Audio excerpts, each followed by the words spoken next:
So hello everyone, welcome back to another video. তো আজ কথা হলো ধূমকেতু রিলেটেড। গতকালকে একটা গান আসে, যেখানে যে গানটা এখনো অবধি যারা বড় পর্দায় সিনেমাটা দেখেনি তাদের জন্য এই গানটা একদমই নতুন গান, স্মৃতির ফাটলে বলে। এই গানটা গেয়েছে হচ্ছে নচিকেতা চক্রবর্তী। তো মূলত সত্যি কথা বলতে এই গানটা যারা বড় পর্দায় সিনেমাটা দেখেছে তারা বুঝতে পারবে এই গানটা এমন একটা সময়, সিনেমার এমন এক সময় আসবে যেখানে প্রচন্ড ভাবে একটা ইমোশনাল করে দেবে অডিয়েন্সকে, এবং ওই পিক টাইমের মধ্যে সেই গানটা আসবে।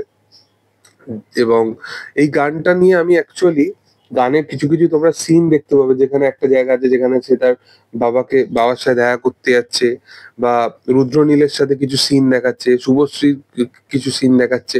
তো এই যে প্রত্যেকটা সিন, আমি এক একটা সিন ধরে ধরে তোমাদেরকে ডিকোড করতে পারি, বাট সিনেমার যারা মেকার্স আছে তারা কিন্তু চেয়েছে যে গল্পটাকে কিছুভাবেই মানে রিভিল না করতে, কারণ এই গল্পের মেন এসেন্সটাই হচ্ছে গল্পের প্লট লাইনটা।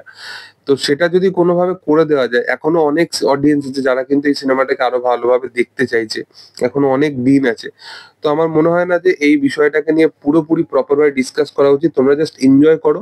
এবং এর সাথে সাথে এটা বলতে চাই যে এই গান শুধু এই নচিকেতার এই গানটাই নয়, এরকম অনেক গান আছে, এরকম অনেক ছোট ছোট সংলাপ আছে, ছোট ছোট জিনিস আছে, যেগুলো তোমরা যদি সিনেমাটা দেখতে বা বুঝতে পারবে যে এই গান মানে পুরো ছবিটাই একটা মানে মিউজিক্যাল জার্নি বলতে পারো, বা মিউজিক্যাল ট্রিটমেন্ট বলতে পারো এই পুরোপুরি সিনেমাটাই।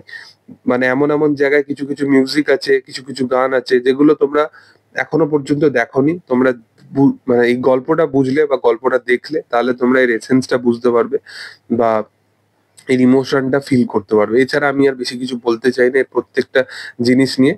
তবে আমার মতে তোমরা বড় পর্দায় গিয়ে সিনেমাটা দেখো, এবং যারা দেখেছে তারা তো অবশ্যই বুঝতে পারবে, আমার সাথে কানেক্ট করতে পারবে। এর সাথে সাথে পরবর্তী যেটা নিয়ে কথা বলবো সেটা হচ্ছে ধূমকেতুর গতকালকের বক্স অফিস কালেকশন নিয়ে। তো গতকালকেও কিন্তু প্রায় 75 থেকে 80টার বেশি শো কিন্তু হাউসফুল গেছে ধূমকেতু। এবং এখনো পর্যন্ত কত ফিগার ওয়াইজ বক্স অফিস কালেকশনে উঠে এসছে সেটা এখনো পর্যন্ত আসেনি মঙ্গলবার বা সোমবারের। কিন্তু রবিবার অবধি কিন্তু 10 কোটি টাকা মতো কালেকশন করেছিল। এবার এই সিনেমাটা যতটাই কালেকশন করুক না কেন, সেটা সিনেমার প্রোডাকশন হাউস বা সিনেমার জন্য আরো ভালো হবে।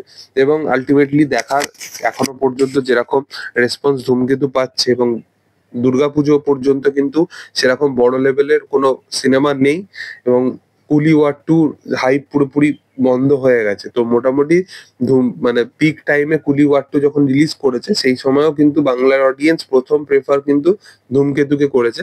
তো এখনো পর্যন্ত কিন্তু ধূমকেতুর প্রচুর চান্সেস আছে। যেই জিনিসটা নিয়ে অনেকে ভাবছে 30 কোটি টাকা বক্স অফিস কালেকশন, সেটা আদৌ হয় কিনা সেটা হচ্ছে দেখার। তো তোমাদের কি বক্তব্য এই বিষয়ের উপর সেটা তোমরা অবশ্যই কমেন্ট সেকশনে আনিও। ভিডিও ভালো লাগলে অবশ্যই তোমরা লাইক করো, শেয়ার করো, সাবস্ক্রাইব করো চ্যানেলটাকে, এবং পাশে থাকা বেল আইকনটা অবশ্যই প্রেস করিও। Thank you all, by.